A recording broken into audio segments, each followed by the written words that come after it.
Hello everyone, and welcome to the Ukulele Video Play-Along Podcast. This is a mobile edition, and it might be the first of a few that I do like this, particularly over the summer as I travel. But what I wanted to let everybody know is I'm on my way to Nashville to make it big. No, not Nashville, Tennessee. Nashville, Indiana. What happens in June every year is there's something called the Ukulele World Congress, where people come all together from all across the country to celebrate ukuleles at the home of mainland ukuleles. And as a teacher, it's awfully hard for me to get down to this, but I decided to travel through most of last night, got some sleep, and am back on the road to get there somewhat early this morning and to see what it's all about. So what I wanted to talk about in this podcast is that some things have changed on my own channel and the way that I'm doing some things, and I wanted to talk about those things on the record. So let's go over those, and I'll just kind of think of them as I'm driving here. So the first one that I want to let you know is that my position is changing next year in my school district. I will no longer be a middle school choir director. I was placed at our immersion elementary school, which is actually a pretty cool deal. Now, for the record, I've never taught elementary music since I student taught 24 years ago. So that will be a little bit of a stretch. But then again, some of the things that I've been doing, even at the middle school level, have been leaning towards elementary ed. I've been doing quite a bit of general music education in my own teaching in choir. So that's kind of cool. And I would not say I'm fluent in Spanish, but I'm conversant in Spanish. I had a Spanish minor, which is pretty cool. And so I've got that going for me. And then, of course, the ukulele, which has become a huge part of my life. This podcast, this work at ukestuff.info will definitely continue. I'm already making content that surpasses what my students were able to do. That will continue.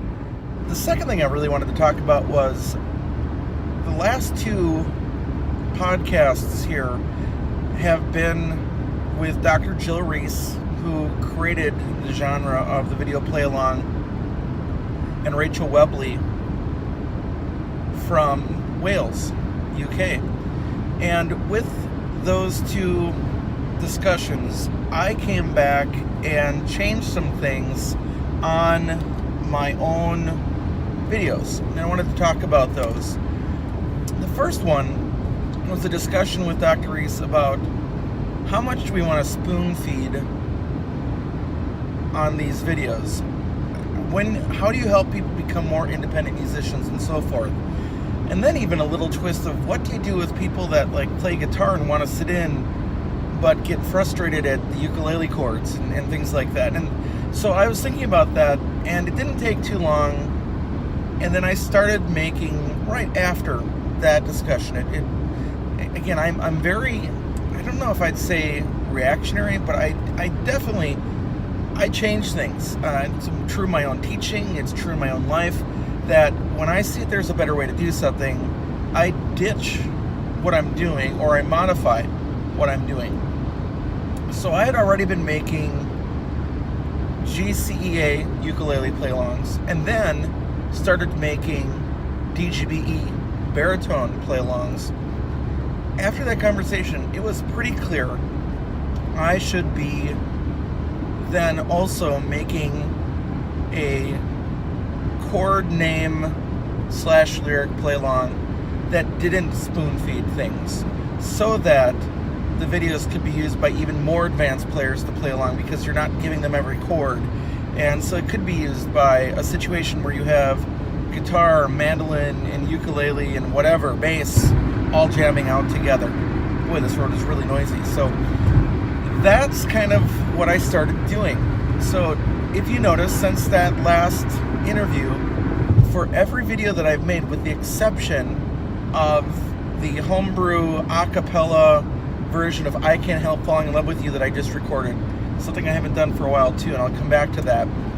I have made a video for ukulele, baritone ukulele, and then what I'm calling lyric-based, because that's what it really is. You're getting the lyrics and the chords, and that's it. Another change that I wanted to talk about is I was trying to find, with Patreon in particular, a way to kickstart that. And I was trying to find a ukulele vendor that wanted to work with me at either donating a ukulele that then I could raffle off to Patreon subscribers every month, or even sell them to me at a very low cost so that I could raffle them off to a Patreon subscriber every month to encourage people to join a Patreon. But I did get contact back from one ukulele manufacturer, but they said, in order to work with you, we'd like to see you develop interaction with people that follow your videos. And then we would like to get angles of you holding a ukulele so that it can be seen more clearly in your videos, because we're advertising ukulele. That ukulele vendor at least gave me some good feedback, which I was very grateful to get, and allowed me to think through some things, which then led to some other things. Well, a couple weeks ago, one of the things I decided to do is kind of start some rebranding on the channel. I'm generally pretty happy with the Uke Stuff logo and some other things, but I wanted some other options. And you'll be seeing some of those in the near future. If you haven't already, on, for example, the YouTube channel where this is hosted, you'll see some icons where I've, just tweaked things just a little bit. But one of the things is that I designed a new t-shirt, and I thought, hey, it'd be really cool to put this on my YouTube page, because I've been seeing like a merchandise area, and the next shirt isn't as directly website based. It is, but it's not. In other words, if you were just a ukulele person, you might like this shirt. So I thought, okay, I'll do that. Well, it turns out, and we already knew this, that, and in case you don't know, all of our videos cannot be monetized because of the play-along videos on our channels. So we are generally pretty okay, and we've said this over and over and over again, we're pretty okay with the idea that if you are making a play-along video, you are not going to earn revenue on that video, because any ad revenue is going to kick back to the copyright holder, and we're okay with that. But if you make any other content, such as this video, you can't monetize it then. Your channel is marked ineligible for monetization because of duplication. Well, if you're not quite happy with Patreon, and you can't monetize your videos, and you can't build a relationship with a ukulele vendor, how then do you get some sort of income back if you're spending the time making the content? YouTube is getting ad revenue. The copyright holders are getting ad revenue. If the ukulele, if the ukulele vendors that are buying YouTube ads that are showing up perhaps on your video are selling ukuleles, they're getting revenue. Yet you're doing hours and hours and hours and hours of work without any compensation for it. There's a problem there. So I got frustrated when I found out that in order to get that merchandise level on your YouTube channel that shows with every YouTube video, then it just auto appears in your feed, you have to have a monetized channel. So not only can you not monetize your videos, but you also cannot put in a merch link on your videos. It doesn't matter whether somebody buys them or not, you can't even go to step one. And I got really frustrated, and I decided it was time to shift.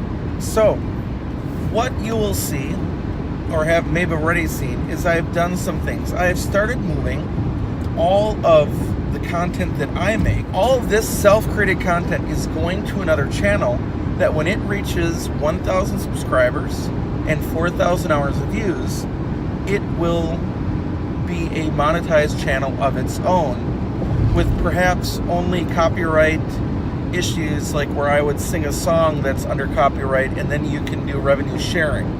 Now, again, I don't know what kind of income that will bring, but it will have to be better than Patreon.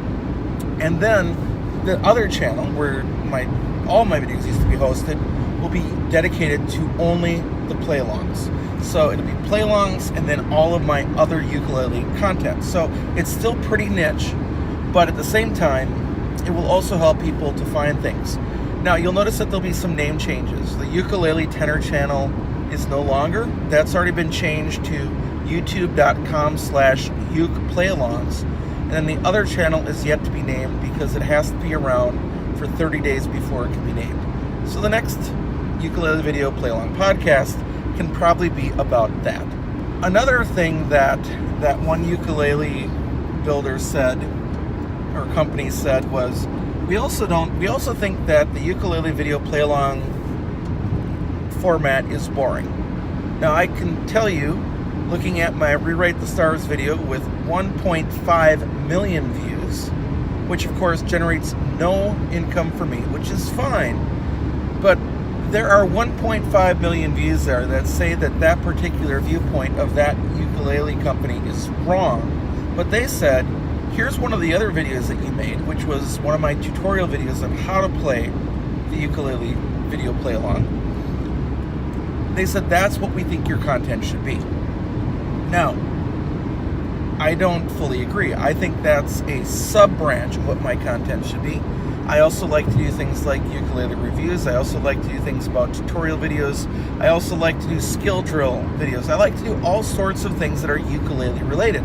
That's why it's ukestuff.info. I mean, that makes total sense to me. That's what I wanted to do. So, if you've noticed, I've also tried to be making a tutorial video for every play-along that I've made recently. That's kind of a recent shift. I'm hoping that that's helpful. It really helps the people. It's amazing how many comments there are on YouTube when you open up comments about, well, what's the strumming pattern? And Dr. Reese and I were talking about this in that previous edition of the Play Along podcast, where we don't like giving the strumming pattern in our videos necessarily, because people need to be able to determine what that strumming pattern is in their own ear. And almost all these songs were not written with ukulele. I just did a play along for Between the Devil and the Deep Blue Sea, and I did a tutorial talking about that. But in that video, it features the George Harrison of the Beatles and of ukulele fame. It features his performance of the song from 2002, and he's playing ukulele in that video. In fact, there's videos of him.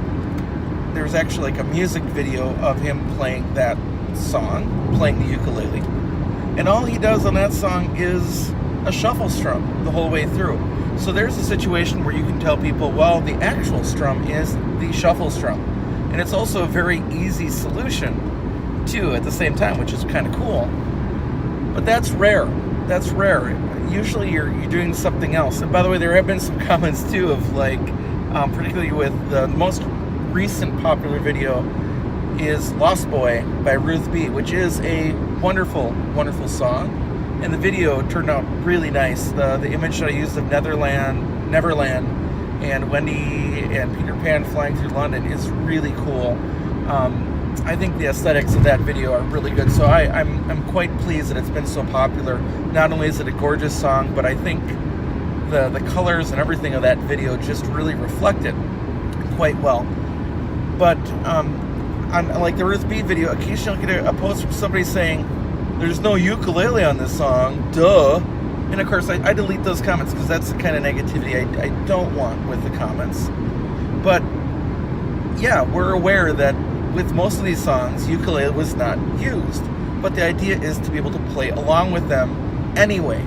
And that's why you give them the chords. So some people don't get the point of the ukulele video play along. Or maybe they're just looking for the song and just stop in to be mean. I don't know. But that's part of the nature of things. So that is a little bit of a change that you'll see in the future, is that those tutorial videos will be there, and those tutorial videos will show you people how to play the chords, kind of like the ukulele teachers videos, as well as any like specific technical challenges if they're strumming or some finger picking that needs to be dealt with, and I think I'll start adding a little bit of history whenever it's appropriate. Another little change that I made is I decided that I love backgrounds in my videos. I also really like how Andy Ramos does his. He almost always features an image of the performer and then does the words and chords over that, which is pretty cool. I love Andy's twist on that. And I've done that a couple times, like I think with maybe my Chuck Berry video and a couple others, but not to a standard. And he actually has developed his own look too, which I just love, that we're doing similar things, similar focus, similar approach, but differences too. I think that's tremendous. And so one of the things that I decided was I've been looking always for these like neat backgrounds, and I try to choose colors that to me fit the mood. Well, more than a couple videos ago, I decided that it'd be kind of nice to have a motion background, and sure enough, there are websites out there that offer public domain background videos that generally are used by churches for worship time, but I'm using them for the video play-along. So you will see for quite a while now, when I'm doing a play-along of whatever, you will see a motion background behind that video. So in particular, you can start off by going to motionbolt.com if you're interested to use video backgrounds, and I really have enjoyed that little aspect. And there's plenty of backgrounds so that I don't need to repeat anytime soon, but if I do repeat, it's okay. It's a motion background. It works out pretty good. So I'm pretty excited about that as well. Another thing that I wanted to talk about was the creation of my I Can't Help Falling in Love with You video. That was kind of fun to do, and long story made short is the cover by Tyler Joseph and 21 Pilots, he just sings it too high. He's singing in a female alto range when he's singing that song, and I can't sing along with him at pitch. As a tenor, as an operatic tenor, I can't sing along with him in a comfortable range. So with that, what I did was I always, when we did pop music, if it wasn't something that was already published, perhaps, arranged by like Mac Hoff or Roger Emerson, I always rewrote things into better keys for the general singer so that it would fit better for most singers. And what I did is the last couple of years I did try to do I Can't Help Falling in Love with You like 21 Pilots at pitch in the key of C, which makes the chords a lot easier.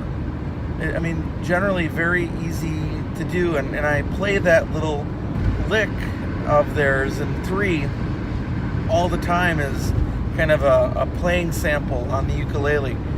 But I decided this past year to make the song into a duet and then change the pitch so that it was in the key of F instead of the key of C. Then decided, just on a whim a few days ago, to make my own play-along of it. And on the actual recording, I think there's a bass and a drum that might come on at some point during Tyler Joseph's version. But what I did is I played the main ukulele accompaniment in the key of F on my low G tenor ukulele, played the melody and counter melody that I had written on my Martin soprano ukulele, and then added a bass part. And I did that all with the app Acapella. And if you haven't played with Acapella, you do have to pay to unlock certain features, which makes sense because that's how they make money. But that's the easy way, especially on an iPhone or an iOS device, to record a multi-track video with the least amount of technical complications.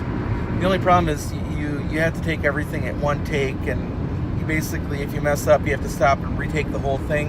You can't do any video splicing there, because what you do is you record an original video as your bass track, and then you record other videos on top of that, I think up to 6 or 8, and then if you pay more for their service, you can even lock more time and more with that.